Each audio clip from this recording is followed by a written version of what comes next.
अंतरिक्ष यात्री धातु से बनी एक छोटी सी कैप्सूल में सवार होकर पृथ्वी की ओर लौटने की तैयारी में थे। अपोलो 17 के चालक दल में चांद पर कदम रखने वाले पहले वैज्ञानिक शामिल थे। अंतरिक्ष यात्रियों का खोज कार्य 3 से ज्यादा दिन तक जारी था। उन्होंने कई प्रयोग किए और उससे पहले हुए किसी भी मिशन से ज्यादा सतह का परीक्षण किया।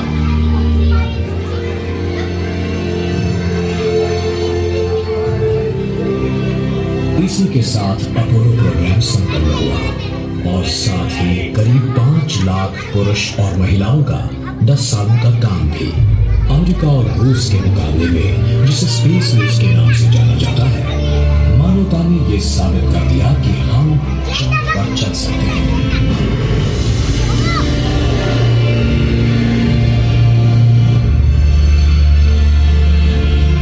जब अपोलो 17 के अंतरिक्ष हम में से कईयों को स्पेस रेस अब किसी प्राचीन इतिहास जैसा लगता है। कुछ लोग अपोलो की उन खोजों को हमेशा याद करते हैं, तो कुछ लोगों का मानना है कि ऐसे कोई मिशन कभी हुए ही नहीं। वो बच्चे जो बचपन में खेल खेल में अंतरिक्ष यात्री बने थे, वो अब बड़े हो चुके हैं और अब वो नाना परनाना भी हो गए हैं। अब सफर के लिए निकल पड़ी है यात्रियों की अगली पीढ़ी।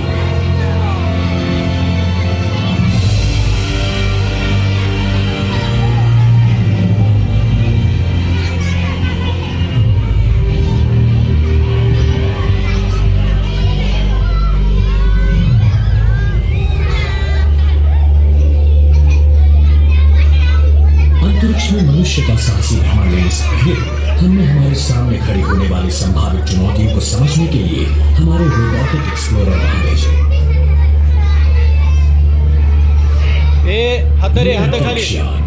अंतरिक्ष में हमारी आंखों और कानों का काम करेंगे, हमारे नजदीकी पड़ोसी की जानकारी दिलाने में हमारी मदद करेंगे। हमारे शुरुआती मिशन में से एक रेंजर 9 ने जानबूझकर हताहत होने से चंद मिनट पहले चांद के सतह की हजारों तस्वीरें यहाँ भेजी। उसने हमें पहली बार पहाड़ों और गड्ढों की विस्तृत तस्वीरें दी, जिनसे हमें उतरने के लिए अच्छी जगह ढूंढने में मदद मिली। सर्वेयर लैंडर्स और धीरे से नीचे उतरे।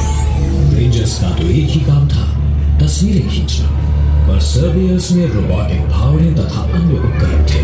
उन्होंने चांद किन चीजों से बना है ये ढूंढने के लिए पहली बार प्रयोग किए। उनके पश्चात हमने रोवर्स को भेजा। रूसियों ने सरफेस पर 2 लूनोकार रोवर्स उतारे, जिनका वजन एक छोटी सी कार जितना था। पृथ्वी पर तैनात इंजीनियर्स ने उन्हें कई किलोमीटर की दूरी तक रिमोट से चलाया और चांद की जमीन की तस्वीरें ली और चांद की मिट्टी का परीक्षण किया।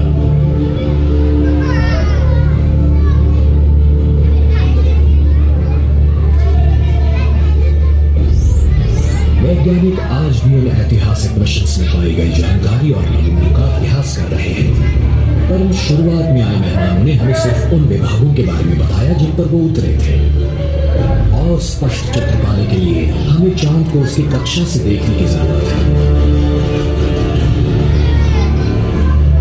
नासा और यूरोपियन स्पेस एजेंसी ने चांद की परिक्रमा में अंतरिक्ष यान भेजे हैं और हाल ही में चीन, भारत और जापान ने भी भेजे हैं। परिक्रमा में इन अंतरिक्ष यानों ने चांद का मैपिंग किया है, उसकी जमीन पर मिले रसायनों का कैटलॉग बनाया है और एक जगह से दूसरी जगह होने वाले गुरुत्वाकर्षण के सूक्ष्म बदलावों का मापन किया है। चांद पर सफर करने वाला यात्री पृथ्वी से थोड़ा सा कम गुरुत्वाकर्षण महसूस करता है। आप अभी जो महसूस कर रहे हैं उसका छठा हिस्सा। चांद की गहराई से उठा भूकंप यात्री को पूरी तरह से हिला सकता है। छोटा सा चांद बड़ी पृथ्वी की परिक्रमा करता है। जब वो महीने में एक परिक्रमा पूरी करता है, उसकी एक बाजू हमेशा पृथ्वी के सामने होती है।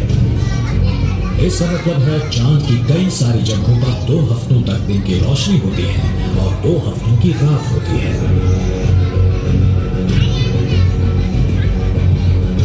सूरज की गर्मी को भांसने के लिए वातावरण की कमी होने की वजह से तापमान 100 डिग्री सेल्सियस से भी ज्यादा हो जाता है और बाद में 150 डिग्री सेल्सियस से भी कम हो जाता है। चांद के यात्री को तापमान में होने वाले इस विस्तृत उतार चढ़ाव